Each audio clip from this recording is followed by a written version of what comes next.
You hear that? That is new construction in the state of Florida. What is happening? What's going on with it? So we're gonna get into the ins and outs of what's going on with new construction, because I will tell you there are some major changes that are happening. It seems to be happening in all segments of the market. Let's get into it. So new construction, everybody loves the idea of new construction, right? You can build the exact home that you've wanted on the lot that you want. You can pick out every single upgrade that you have specifically for you. You get the full builder warranty, all new mechanicals. We have a new roof. We shouldn't have any issues for a very long time. Nobody's ever sat on the toilet before. Life is good with new construction, or at least it used to be. Until things got a little crazy after COVID, after 2020. And so what happened is all of the builder inventory that they had ready and available for buyers got scooped up. So buyers came in, bought all the new inventory, because all things being equal, let's face it, people would buy a brand new home over a resale any day of the week. Okay, that's just the way that it is. But again, I said all things being equal. So once the builders ran out of inventory, then they start building homes as fast as they can. Then, oh my goodness, we have a supply chain problem where they can't get things. I've literally had clients who could not close on the property because they couldn't get a garage door. The whole house is done. Windows were in, which windows have been under major delay. If we all remember the lumber, the surge in pricing on lumber, everything that's happened over the past few years has led to what we're facing now. So over that time frame, people are still wanting new construction. And so the builders have had to change the way that they sell. They go to a bidding process. You have to do a highest and best bid.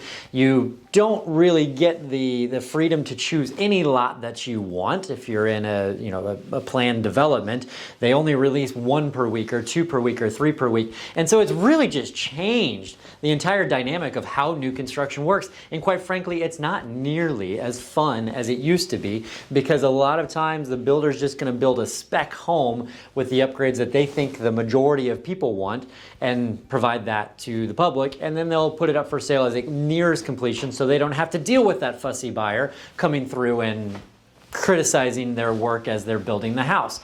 Well, I kind of get that part, because that can be a little bit frustrating. So what has happened with that is, as the prices of materials and things have gone up, the builders have changed the rules. They've changed it to say, now we're going to have, and this isn't every builder, but a lot of builders would say, now we're going to have in a certain part of the contract that allows, if there's an increase in pricing, so if their costs of the construction materials goes up, that gets passed through to the buyer.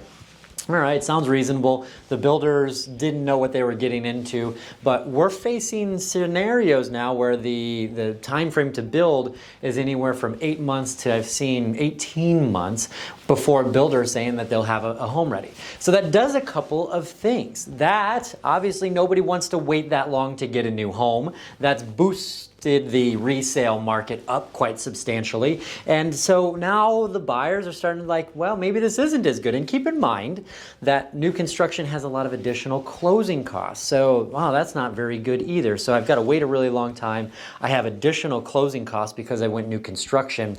They can pass along the additional costs that they have to me, so I'm not guaranteed that I can get it at the price that I went under contract. And so all these things are starting to add up, and it's like, wait a second, this isn't so great. Now, here's where things get really interesting.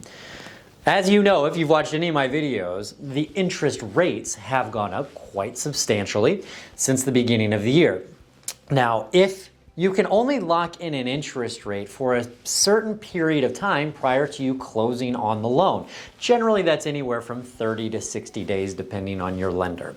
So if you go under contract to purchase a new home and you need a mortgage, and it takes 8 to 18 months to build the home, you are just sitting here waiting to understand what your ultimate payment's going to be as you get close to closing. And so I don't know about you, but I don't like that kind of uncertainty. And so this whole recipe of everything that's going on as far as now, those costs and now the interest rates going up, the people who have been under contract to build homes since prior to the beginning of this year, so started, let's say they went under contract in 2021, now when their home is ready, they have to pay significantly more interest. Their monthly payments have gone up way more than they anticipated, and so they don't really love that scenario. So if you're going under contract on new construction today, you have all of these factors that you have to consider. And I'll tell you, I've seen it. The pushback is happening, and we're hearing from different builders all over the country that are saying that their demand is down. They had a huge backlog of potential buyers, and that is drying up. Some of them are still there, but instead of having multiple offers, instead of having a bidding process, that is starting to slow down. So these builders over time, they have been very aggressive with increasing their pricing, also decreasing what they're willing to pay out as incentives to both buyers and real estate agents.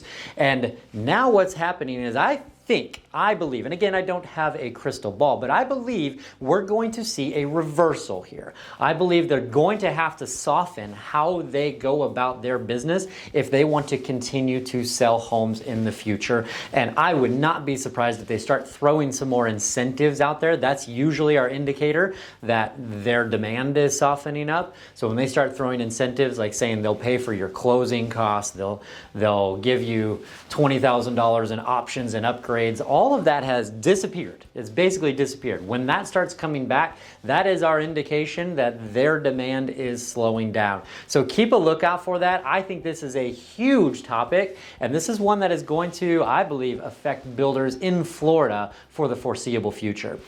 Do me a favor. Please like and subscribe. Like the video and subscribe to the channel. It really helps inspire me to make more videos like this for you. We look forward to serving you and whatever your Florida real estate needs are. Thank you.